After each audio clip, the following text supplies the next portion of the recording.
tough guy, huh? Not at all. This city's what it's always been. David versus Goliath.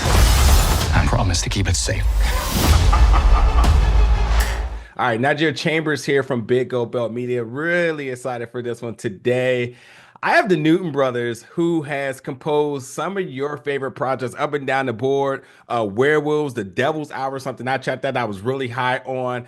But as of recently, some of the bigger ones that everyone is raving about is X-Men 97 and as well as Disney's Daredevil's Born Again, streaming right now on Disney Plus. Gentlemen, how you doing today? Good. How are you doing? I'm Doing real doing well. good. I'm doing good. I gotta keep it 100 with you. That's what I do here. I come from the era, and I'm sure you all agree, where we have this idea of feeling very possessional about things. When we always talk about reboots and remakes, and we're like, don't touch that. Yeah, just leave it. It's good. But what you two wizards have been able to do has been a part of projects where we're like, yeah, we definitely want that. We actually want more of that. And we need to feel the nostalgia of the original.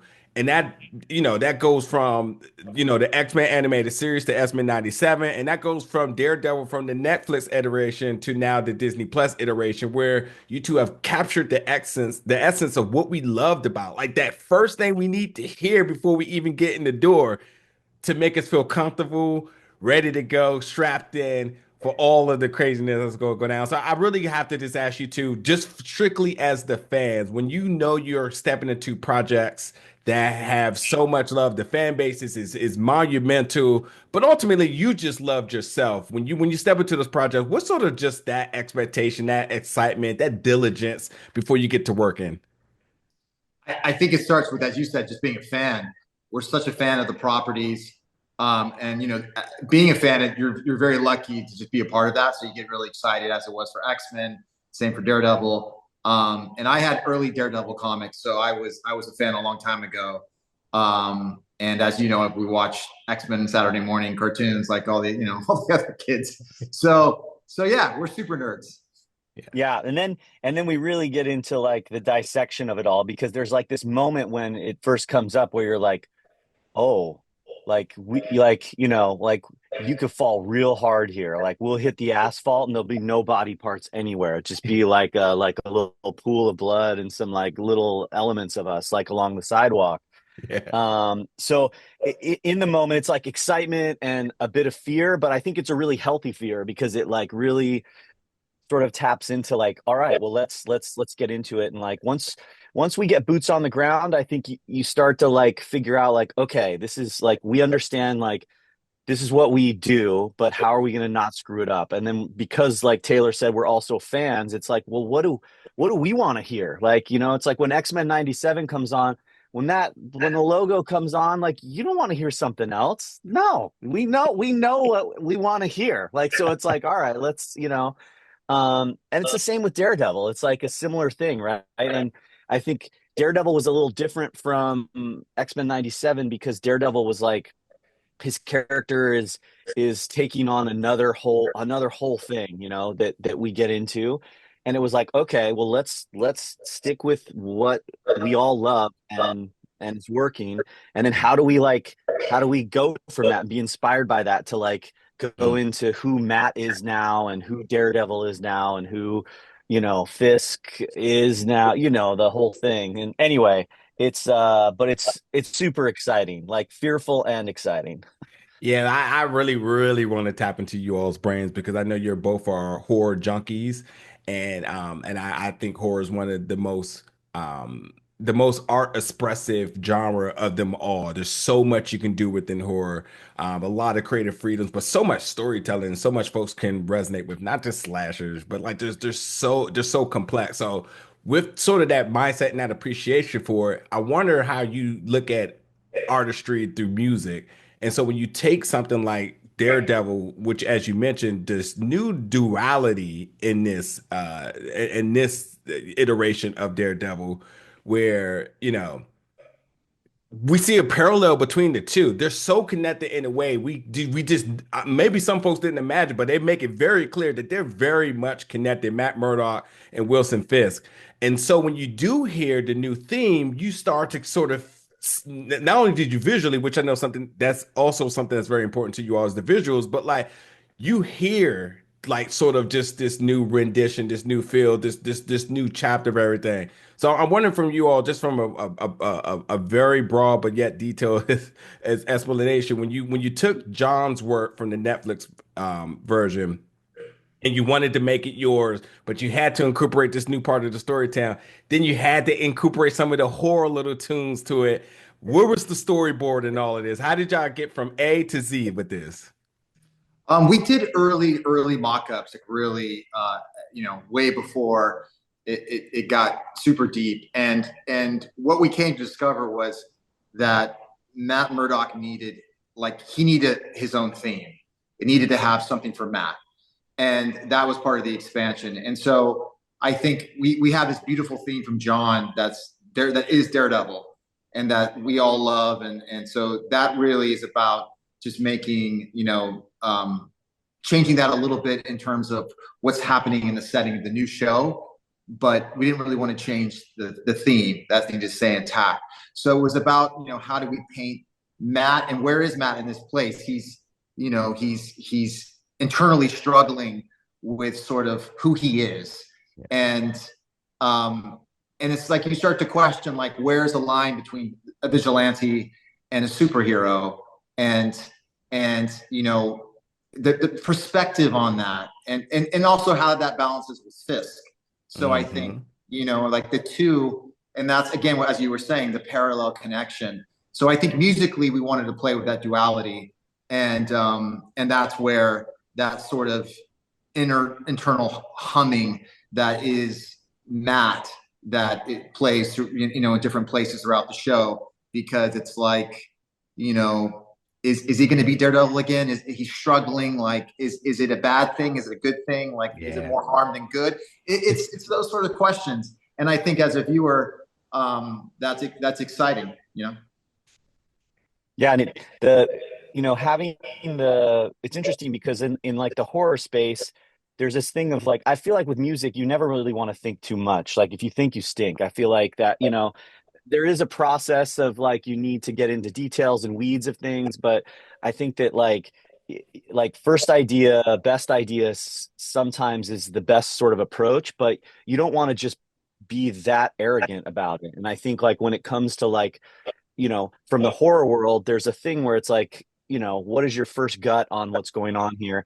And then you need to like step away from it so that you're not the person writing the music, but you're the person watching it. Like, am I scared? Am I feeling sad for this situation? Am I not? And it's the same thing for Daredevil. And I think that we, like to Taylor's point, we wrote a lot of like iterations of things like that were all like, all right, here's a first, like there was one version of like John's theme that was like, let's do all church organ, like just John's theme, just church organ, like, and let's do one that's like real slow, just church organ. And I don't think either of those are in the show anywhere, but like that was a good exercise for us to sort of explore, like, what does this sound like? And then we kind of did that with 25 other pieces of music. But I think it's all sort of the due diligence to like make sure we're serving the project, the story and the characters. Like they're so like, oh, everybody, the whole team did such a good job with everything that they all do. So we wanted to make sure we were also like, in our cave giving it our best approach. You absolutely did. I mean, I've been on the record many times saying that John's work with the original score from Daredevil is one of my favorites, and I was very concerned that going into this one that the essence of that wouldn't be traces of it wouldn't be visible at all. And then I mean, the moment I heard the theme, and I think what after the gruesome beginning of episode one, and pulling the rug from under us, and our hearts is falling out here. And then you hear the new rendition. I'm like, God, this is so good. I knew the New Brothers was going to hold me down. There was no Oh, concern. So I really thank thought you, about man. it here. Thank you so high praise coming from you, man. Thank you. Absolutely, and again, I think even when you look at Ron's work with the original X-Men series, I mean, the moment y'all came back with this new rendition of it for X-Men '97, I think there was a lot of fans that just really understood. We were in the golden era of just music in itself, but like composers are now starting to get the love that they deserve. I say it across the board, like as a critic, we give a lot about the production, the acting, but like y'all do realize like we ain't falling in love with these projects until we hear it, and the therapeutic the therapeutic aspect of what music does to you. It makes you feel comfortable. It excites you. It elevates certain scenes. These fighting scenes aren't really so cinematic without that banging score in the background, and you all just continue to do it over and over and over. So I was just too excited to talk to you all about that. Man, thank you. Thank you, that Nigeria, man. Absolutely. Now, something I really wanted to get to really shine the light on you two both is I like to say that you two and the Mike Flanagan combination resembles a lot of the greats that are doing it. You could speak of the likes of like John Williams and Steven Spielberg, and then you could talk about one of y'all mentors in Hans Zimmer and Christopher Nolan. I want to know, as composers, when you do have that director that trusts you blindly, no matter what, and at this, like, you might as well say Disney too. They just say like, "Here, we know you got it." What measure of confidence does it have when you get put onto a project knowing that you're going to have the space to do what y'all do best? It's a great question. I think, with Mike particularly, it's about sort of understanding his storytelling and his style and what he likes in his approach. And he gives us a lot of freedom, especially early on, to try wild and crazy things that maybe another person wouldn't want to do because out of fear of just getting fired. So he gives us a lot of rope. And then once we kind of get into the process, we sort of narrow down, and that's a really great thing about him. He's very creative, and he's also a musician himself, so he understands sort of music and how it works with picture and storytelling. So he's a voice, and he knows exactly where he's kind of going with it. So it helps for us to have someone like that to collaborate with is a huge, we're very lucky. And so that's kind of been the process with him. Yeah, and it doesn't hurt that like we love the guy to death, like not only as a collaborator, but like as a friend. We love Mike like as a person, and it's like you with people like that in your life, like you want to do better for them and with them, and that's really a helpful factor. And you want to do that for everyone. That's not to say you don't want to do for everyone, right? But it's like if your like partner in life of like many years is like asking you to do something for them, like you want to do a good job, you know what I mean? That's why like you stay in their life and they stay in your life. And it's like I think every project, it's funny because like we should almost feel more comfortable the more projects we do, but like the math on that is inaccurate. Like we feel less comfortable, I would say, because we want to outdo ourselves, and we want Mike to really feel like his project is getting the sort of attention it deserves, because he's such a wonderful mind, and we don't want to let that down. Does that make sense? It's like a weird, yeah. Yeah, it's a good. It sounds like a good relationship. Like just because your friends have done a lot of work in business doesn't mean you get too comfortable from doing the job. And Exactly. this is why y'all keep elevating in the projects y'all do. Yeah. Let me try to get two more questions in here real quick. Going back to Daredevil, I think an untrained ear or one who is just so comfortable with the melody. I want to know for you two if you can really break down some of the different tones, the sounds, some of the little bits of clues within the music that you think the fans really should pick up on that could be enhancement to the storytelling. Yeah. I think we use a lot of and I saw some comments about it, like sort of the religious elements of it, and we have quite a bit of like little things in there that sort of hark back to his, where he comes from. and understanding choir, and Andy grew up and was it where did you go again? Catholic kindergarten through college, all Catholic. So and I was in choirs, directing choirs, musical director, all the things. So anyway, keep going, Taylor. Yeah. No, so I think having elements of that in the score is really important to sort of because that's who he is, and so we really wanted to bring that out. We're using a lot of choral stuff everywhere, and it really kind of lends itself to, again, sort of an inwardly feel of internalizing. I feel like there's moments of this internalizing. It's again, is this right? Why is this happening? Why is someone die around me? Why is that kind of stuff occurring? And I think that's what's great with music, is you can drop these little subtle hints. And with church organ, playing with sort of the sonic perspectives of it. We do some things with cellos where as the cello is kind of played, it delays and then it pitches out of tune. So it's a slow out of tune pitch, and it's sort of kind of he's hearing things and stuff's happening, and that was a lot of fun to play with. And we have some subway sounds that we use, almost like pads or reverse effects, so it feels like a sucking in, and we do little things like that. And we also sort of have some stuff for Fisk as well, of this tension building, where it feels like something about to explode, that's just pressure building. And I think it was fun to play with those sort of subtle things in the score. Yeah, and there's when I was in 7th, 8th, 9th grade, there was a church in Santa Monica that some older kids would drive us to go to mass on the other side of town, because I grew up on the other side of LA. And there was a woman at this one mass in Santa Monica, and she had a gorgeous voice. And I always remember thinking how she could lead people just with her voice. And she'd go into this thing and she'd start everyone off and tell everyone to sing along. And so it wasn't that I was that was a thing, but for me, there were places throughout the season where I wanted this big solo female voice to be that sort of calling, that calling to, I don't know, is she calling to Matt? Is she calling to Daredevil? Is she calling to the city? I don't think that in my mind I had an answer for it, but there's a calling to hey, city, is this how you're going to, live? Hey, Matt, are you going to do something? Are you not? It's more of just constant question. It felt like that to me. So anyway, I don't know if that, I know we all get inspiration just from our lives, so it was interesting to see that play out, and sort of work through that.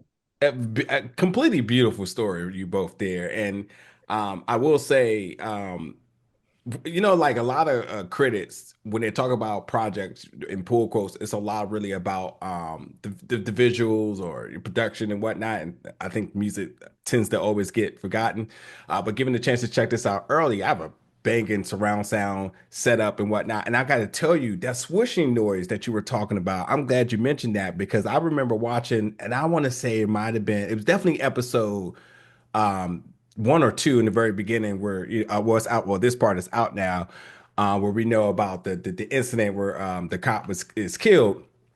But hearing that and the surround sound picking it up, and then even when the theme gets introduced, there's certain elements of it that is coming from behind me. Although my sound bar is in the front, but I have 2 speakers behind me, and it's giving me sort of this 3-dimensional immersive experience just by listening to the theme, which is why I jumped out of my seats and I said, "Hell yeah, we're so back, y'all!" But I love that perspective about that, because yes, you're entirely right with the score, and as I always say, it does enhance so much. But for this, it really immersed me into everything and the conflict of everything that's going on between Matt and Wilson and all these other characters that's also dealing with their singular dilemmas and whatnot. So again, you two are that's where you're one of the greats. You two are one of the greats out there. Thank you very much.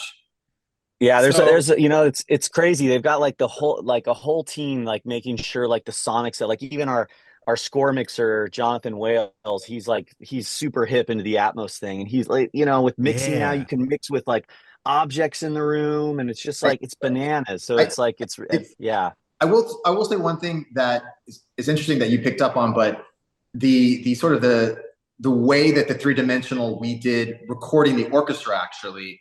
So normally when you have an orchestra, not to be super nerdy with you, Let's do it. you have sections of players in certain places. Like it's more traditional, it's just the way it is. And in this sort of recording, we decided to scratch that and go a little outside the box. And we had let's say violins on one side and violins on the other side. So it was a true stereo sort of setup. And Mark Graham, our orchestrator, we sort of designed it so let's say if one section of players starts a chord, the other side could finish a chord. Oh, So what it created is this almost like a natural panning effect. And so and we kind of wanted to do that because of the whole Daredevil and the way he has his abilities. And it worked out great because we had these fight sequences or things happening where you'd be like, dun, dun, dun, dun, dun, and then you'd hear it over the other side, and then, you hear it like move around, and it was so much fun. Yeah, from the aspect ratios changing to this three-dimensional sound immersive feeling that you're going at. I thought it was really like poetic because of the considering that Daredevil is vision impaired, so Yeah. everything else is is heightened for us as the viewers. So, man, yeah. Oh, I could probably talk so much about that, but for the sake of time, I'm leaving off with this. I gotta know, gentlemen, what's next? And one thing that better be next, I better be seeing a vinyl of Daredevil coming down the line Look at somewhere. that. That's all I know, because I'm physical media across the board, even back to vinyls itself. So hopefully Daredevil is being queued up, but I do know you have the project, The Life of Chuck. And Yeah. then there's Five Nights at Freddy too. Where you all at in terms of, well, we know Life of Chuck is going to be released very soon, but where you at in terms of the of working on Five Nights at Freddy too? We're just sort of getting into that right now. We've started writing a few things. We just read the script a few weeks ago. We're pretty pumped. Yeah, we're getting into it. We've written several things now, and we're in that process right now. So it's this is the fun place. This is like the sandbox. Like, hey, give me your shovel. I want to dig a hole over here. Like, Yeah, we read the script, starts off with a bang, and we're just like, oh my god, so Yeah, we're really pumped, and we're really excited for Life of Chuck to come out. It's we're really excited for everyone to see that. It's a very special film. very Yeah. very, yeah, what a film. Yeah. Well, I truly appreciate both of you time. I definitely want to give a shout out to Disney for the time today, and also White Bear PR, who's always been so generous when it comes down to spotlighting the hardworking composers all over the world in their work. I tend to advocate for you all as hard as I can, but I do appreciate that the world is starting to return that love to you all for all you all have done.